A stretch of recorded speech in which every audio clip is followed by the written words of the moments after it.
नमस्कार साथियों, मैं पीएस देवड़ा आप सभी का अपने YouTube channel GK and motivation by PS Devda में हार्दिक स्वागत और अभिनंदन करता हूं।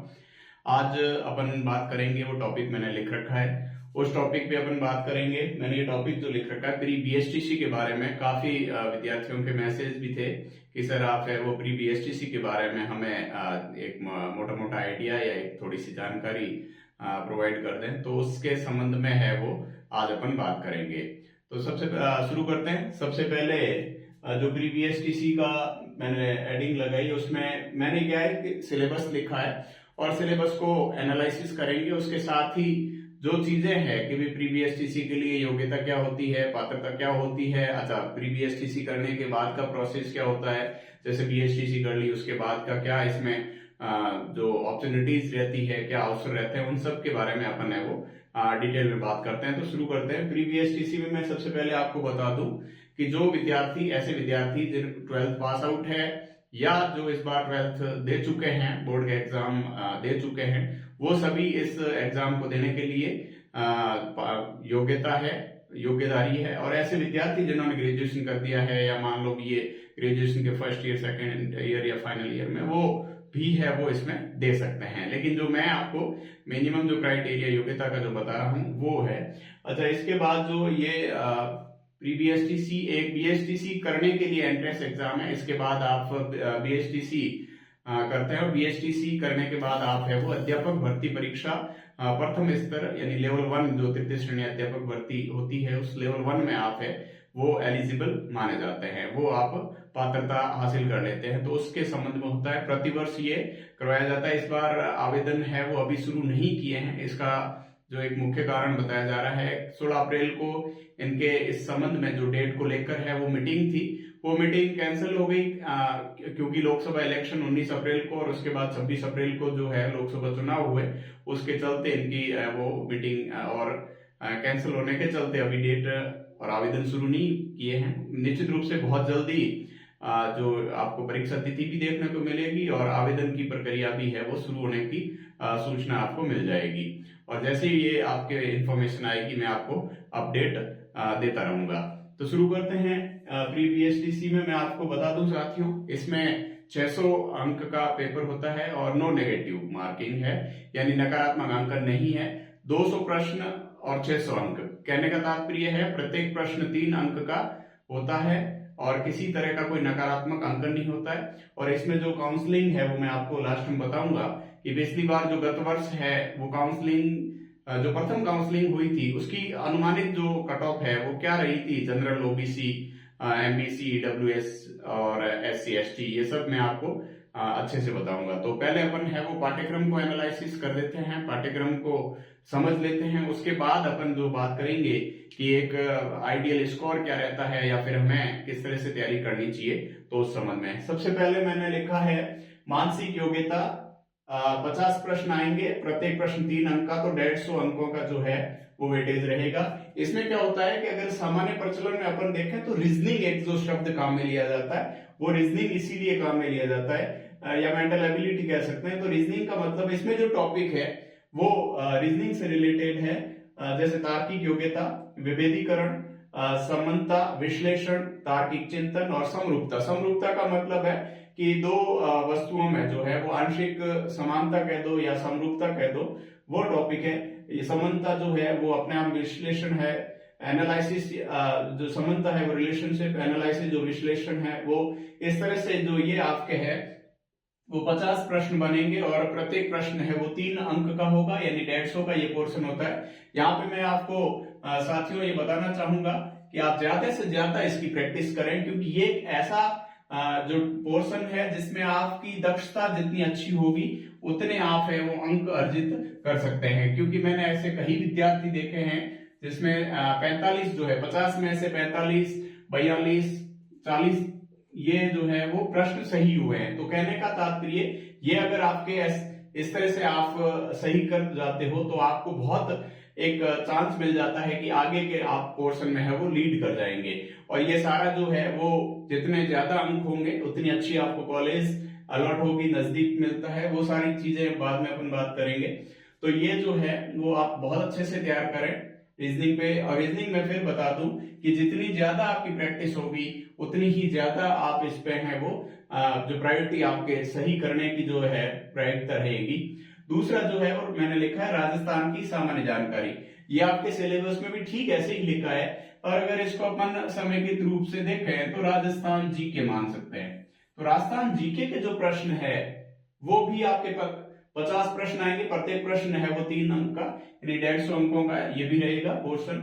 जो भाग बी कहते हैं ये 4 भाग में होगा। इसमें आपके ऐतिहासिक पक्ष, यहाँ ऐतिहासिक पक्ष का तात्पर्य इतिहास से है। राजनीति, ये सारा का सारा पोर्शन है वो राजस्थान का है, यानी राजस्थान का इतिहास। राजस्थान की जो राजनीतिक पक्ष है वो वापस वही कला संस्कृति और साहित्य पक्ष, ये भी राजस्थान का। आर्थिक पक्ष यानी अर्थव्यवस्था, ये भी राजस्थान की। भौगोलिक पक्ष, ये भी भूगोल जो है राजस्थान ज्योग्राफी है वो आपको अभी फिलहाल मैं बता दूं कि जो पुराने पैटर्न के अकॉर्डिंग है वही आपको तैयार करनी है। नया पैटर्न है वो जैसे जैसे आएगा उसमें आप देखते रहेंगे कोई विशेष। और लोक जीवन, यानी लोक जीवन का मतलब इसमें सारे आ जाएंगे, लोक नृत्य वगैरह। सामाजिक पक्ष यानी जो सामाजिक रूप से क्या पक्ष रहता है, या समाज में जो किस तरह की जो प्रवृत्तियां हैं या जो परंपराएं हैं उनके ऊपर रहेगा। तो ये भी मैं आपको बता दूं, यहाँ पे ये ध्यान रखना, राजस्थान की सामान्य जानकारी। यहाँ तात्पर्य है कि इस पेपर को इजी फॉर्मेट में रखा जाता है, इतना टफेस्ट लेवल या इतना टफ लेवल है वो नहीं दिया जाता है। तो आपको जो ये जो पॉइंट दे रखे हैं, भले ऐतिहासिक हो राजनीतिक हो, इनको आपको अच्छे से तैयार करना है। और ऐसा नहीं है कि आप इनके लिए है वो बहुत सारी किताबें इकट्ठी कर लें, ऐसा कुछ नहीं है। आपको मैं गाइड या मैं बताऊंगा कि किसी एक गाइड में से तैयार कर सकते हैं, और बहुत सारे यूट्यूब प्लेटफॉर्म है जो आपको फ्री ऑफ कॉस्ट है ये टॉपिक अवेलेबल करवाते हैं, तो आप वहीं से भी इसकी प्रैक्टिस कर सकते हैं, जैसे ये है।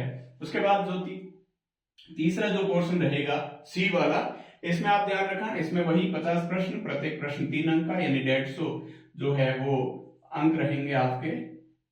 और उसके बाद जो इसमें क्या होता है, ये जो पोर्शन है विद्यार्थियों साथियों, ऐसा पोर्शन होता है जिसमें आप बहुत अच्छे अंक अर्जित कर सकते हैं। अमूमन मैंने ये देखा है कि इस पोर्शन में सभी विद्यार्थियों के बहुत अच्छे अंक आते हैं। कारण इसका ये होता है कि ये जो प्रश्नों की जो प्रकृति होती है वो एक सामान्य समझ पर आधारित होती है। सामान्य समझ का मतलब होता है जैसे ये नेतृत्व गुण है, या फिर ये शिक्षण अधिगम है, सृजनात्मकता है, सतत एवं व्यापक मूल्यांकन जिसको अपन सीसीई कहते हैं, संप्रेषण कौशल है, व्यवसायिक अभिवृद्धि है, जो प्रोफेशनल एटीट्यूड है वो, सामाजिक संवेदनशीलता है।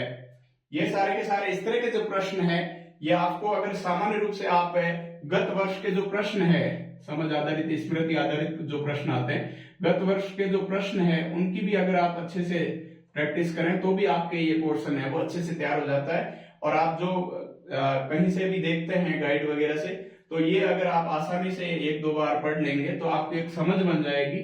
और ये पोर्शन मैं फिर बता रहा हूं, ये पोर्शन ऐसा है जो 40+ प्रश्नों को आपको है वो सही करा सकता है। तो ए और सी ये दोनों पोर्शन ऐसे हैं जो मार्किंग पोर्शन होते हैं, इसमें ज्यादा प्रैक्टिस की जरूरत है, और इसमें भी ठीक वैसे ही कि आपको कंसेप्ट समझने की जरूरत होती है। उसके बाद आपके जो है चौथा पोर्शन आता है वो भाषा योग्यता। इसमें मैं आपको बताना चाहूंगा साथियों कि भाषा योग्यता में 2 भाषाएं शामिल की जाती है, जिसमें एक इंग्लिश और दूसरी भाषा जो है हिंदी या फिर संस्कृत। अब ये ध्यान रखना कि जिन विद्यार्थियों ने संस्कृत ली है, आवेदन करते टाइम ये आपको लैंग्वेज पूछेंगे, जिन विद्यार्थियों ने संस्कृत ली है वो फिर है वो संस्कृत में ही उनका पेपर आएगा और संस्कृत ही उनको करनी होती है। इसमें आपके ध्यान रखना उस जो इस तरह के जो BSTC अलॉटमेंट होगा उस समय आपको कॉलेज है वो संस्कृत कॉलेज है वो अलॉट होती है। और इसमें जो अमूमन हिंदी विद्यार्थी ही लेते हैं, तो मैंने इस सिलेबस में जो हिंदी वाला पोर्शन है वही मैंने शामिल किया है। तो इसके जो प्रश्न है वो आपके 20 प्रश्न रहेंगे, 60 अंकों का टोटल वेटेज रहेगा इंग्लिश का, और हिंदी का आपके रहेगा 50 में से 20 गए पिछड़े 30, तो ये आपके 90 अंक का, यानी 30 जो प्रश्न है वो इसके रहेंगे और 90 अंकों के रहेंगे। अब एक चीज मैं थोड़ा सा आसान से आपको थोड़ा क्लियर कर देता हूं, ये जो भाषा योग्यता है ये आपके जो अभी आपने पढ़ा है, बोर्ड एग्जाम में पढ़ा है या भले 10th एग्जाम में पढ़ा है, 11th में आपने जो ग्रामर के टॉपिक्स पढ़े हैं वही इसमें है। एक दो टॉपिक जो हो सकता है अलग हो वो आप प्रैक्टिस कर सकते हैं, जैसे कॉम्प्रिहेंशन है, प्रीपोजिशन आपने पढ़ रखा है, स्पेलिंग एरर है। एक चीज ध्यान रखना, स्पॉटिंग एरर और स्पेलिंग एरर दोनों है। स्पॉटिंग एरर में तो क्या होता है, स्पॉट है वो आपको पिक करना होता है, और स्पेलिंग एरर में जो स्पेलिंग है वो गलत लिखी होती है, वो आपको ढूंढनी पड़ती है, पता लगाना होता है। नरेशन है, ये भी आपके टॉपिक है, वो बोर्ड में जो है वो था। आर्टिकल्स है, ये भी आपके टॉपिक था। एक कनेक्शन है, फिर आपके करेक्शन ऑफ सेंटेंस। अब ये ध्यान रखना, करेक्शन ऑफ सेंटेंस यानी जो सेंटेंस दे रखा है उसका करेक्शन, काइंड ऑफ जो सेंटेंस है, सेंटेंस के जो प्रकार है वो, और वाक्य पूर्णता जिसको अपन कहते हैं, सेंटेंस कॉम्प्लीशन, और वो टेंस, ये आपने पढ़ रखे हैं। और उसके अलावा जो आपके वोकेबुलरी है, सिनोनिम्स और एंटोनिम्स, ये ध्यान रखना, सिनोनिम और एंटोनिम्स की जो लिस्ट बनी होती है वो आप अच्छे से देख सकते हो। यानी सिनोनिम्स का मतलब पर्यायवाची या समानार्थी शब्द, और एंटोनिम्स का मतलब होता है विलोम शब्द। अब ये कि ये वापस टॉपिक आपके जैसे पर्यायवाची और विलोम शब्द हिंदी में भी है, इंग्लिश में भी आपको। और उसके बाद जो वन वर्ड सब्स्टिट्यूशन, यहाँ मतलब है एकल शब्द, जो सार्थक जैसे वाक्यांश के लिए जो है वो एक सार्थक शब्द होता है, वही वन वर्ड सब्स्टिट्यूशन। और स्पेलिंग एरर में मैंने आपको बता दिया स्पॉटिंग एरर के साथ कि स्पेलिंग एरर का भी जाता है। ये आपके साथियों 20 प्रश्न, प्रत्येक प्रश्न 3, और ये टॉपिक भी देख लेना, यानी प्रत्येक टॉपिक में से लगभग चांस बनता है कि तो 1 से 2 प्रश्न है वो बैठ जाते हैं। उसके बाद हिंदी वाला जो पोर्शन है, इसमें आपको मैं बता दूं कि प्रत्येक जो टॉपिक में से 2 से 3 प्रश्न बैठेंगे, क्योंकि इसमें टॉपिक ज्यादा नहीं है और वेटेज है वो 30 प्रश्नों का बैठता है। जैसे पर्यायवाची है, ये भी आपके बोर्ड एग्जाम में पूछे जाते हैं। विलोम शब्द है, ये भी आपके बोर्ड एग्जाम में। युग्म शब्द है, वाक्य विचार। अब एक चीज ध्यान रखना, शुद्धिकरण में इसमें दोनों है, शब्द शुद्धि भी और वाक्य शुद्धि भी। शुद्धिकरण जो है उसमें आपके दोनों है, शब्द शुद्धि से भी प्रश्न बन सकता है, यानी सीधे रूप में कौन सा शब्द गलत है, ठीक है, या वाक्य शुद्धि में कह देंगे कि कौन सा वाक्य है वो गलत है या सही है, शुद्ध है, दोनों रूप से दे सकता है। या तो 3 सही दे दे और के कौन सा गलत है, या फिर एक मतलब जो है वो दे दे और कह दे कि कौन से जो है वो इस तरह से। अब मुहावरे, कहावतें, ये सारे के सारे आपके टॉपिक है। संधि, समास, उपसर्ग, प्रत्यय, वाक्यांश के लिए जो एक सार्थक शब्द यानी वन वर्ड है वो आपके एकल शब्द है वो पूछा जाएगा। तो ये जो है वो आपके टॉपिक रहेंगे। तो एक चीज ध्यान रखना, भाषा योग्यता जो है वो 2 पार्ट में, यानी इंग्लिश के 20 प्रश्न आते हैं और हिंदी के 30 आते हैं, मतलब मिला के कितने होंगे 50। तो भाषा योग्यता का टोटल तो कितना हो गया 150 का, यानी 60 और 90, 60 आपके इंग्लिश के और 90 आपके हिंदी के। अच्छा, जिन्होंने हिंदी की जगह संस्कृत सेलेक्ट कर रखा है उनके है वो संस्कृत के जो है वो 90 अंकों के प्रश्न, 30 प्रश्न है वो 90 अंकों के आएंगे। ये तो बात होगी एक सिलेबस के ऊपर कि भाई सिलेबस में किस तरह से है वो करेंगे। अच्छा, एक चीज मैं बता दूं आपको कि आपको इतना इन सब के लिए है वो साहित्य या ग्रंथ इकट्ठे करने की जरूरत नहीं है। आपको क्या करना है, क्लास नोट्स है सबसे, मतलब भाषा के लिए, लैंग्वेज एबिलिटी के लिए कह रहा हूं, लैंग्वेज एबिलिटी के लिए आपको क्या है, क्लास नोट्स जो आपने बना रखे हैं उसमें ये सारे टॉपिक है, वो टॉपिक ही देख लें, भले वो हिंदी के हो और इंग्लिश के हो, दोनों के है ना। तो क्लास नोट्स आपने बना रखे हैं उसमें से देख लें तो कोई दिक्कत नहीं होगी। क्यों? क्योंकि ये मैं आपको बता दूं कि ये अपने आप में कंपटीशन है, क्योंकि 12th के विद्यार्थी है वो अब तक है वो एक अलग फॉर्मेट में एग्जाम देते आए हैं, और ठीक वो OMR पे देते हैं तो उनको लगता है फर्स्ट टाइम की हमने है वो। तो ये जो चीज है वो आपको समझ लेनी है क्लास नोट से। इस चीज के लिए मैं कह दूं आप जितना ज्यादा प्रैक्टिस करेंगे, डेली वे में प्रैक्टिस करें, जो टॉपिक दे रखे हैं उन टॉपिक्स के बारे में उन टॉपिक से ही प्रैक्टिस करें। और राजस्थान की सुसामान्य जानकारी, यहाँ पे एक चीज ध्यान रख लें, मैं फिर से इसको हाईलाइट कर रहा हूँ, यहाँ सामान्य जानकारी है और तो 50 प्रश्न आपको सामान्य रूप से पूछे जाएंगे। ऐसा है कि आपके लिए जो टफ होगा वो सबके लिए टफ होगा। दूसरी चीज है कि आपके नेगेटिव मार्किंग है नहीं, तो नेगेटिव मार्किंग नहीं है तो आप निश्चित रूप से 200 प्रश्न अटेंड करेंगे। तो ये ना, यहाँ कहने का तात्पर्य है कि आपकी अगर तैयारी अच्छी होती है और आप मान लो 200 में से है वो 140 के आसपास भी अगर आपके प्रश्न अच्छे रूप में बैठ जाते हैं तो भी मोस्ट प्रोबेबिलिटी है कि आपका स्कोर है वो 450 के आसपास जाएगा। उसके लिए आपको है वो कंटिन्यू बढ़िया तैयार करना पड़ेगा। ये जो लैंग्वेज है ये लैंग्वेज आपके एक समझ मैं आपको फिर बता दूं, इसके लिए आपको ये स्कोरिंग है, केवल आपको समझ बनानी है और गत वर्ष के जो प्रश्न आ रखे हैं उनको देखना है कि किस तरह के प्रश्न बने हुए हैं। ये है वो जीके है, जीके वाला पोर्शन है।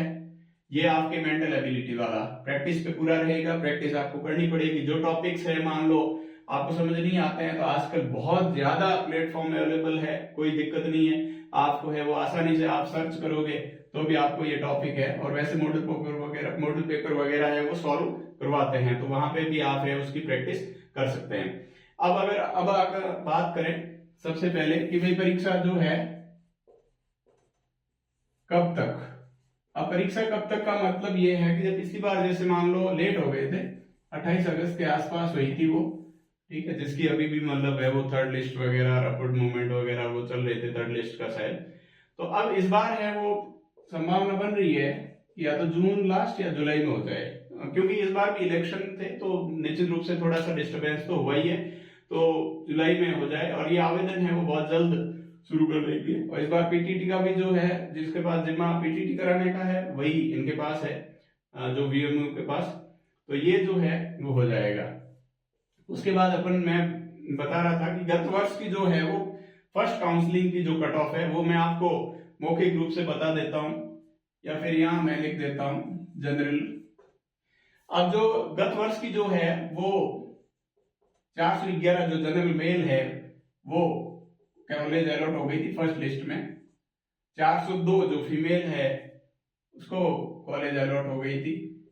यहां आपके 408 को है वो कॉलेज अलॉट हो गई थी। ओबीसी की 402 जो है वो कॉलेज अलॉटमेंट हो गया था, और यहाँ पे फिर गैप आ जाता है।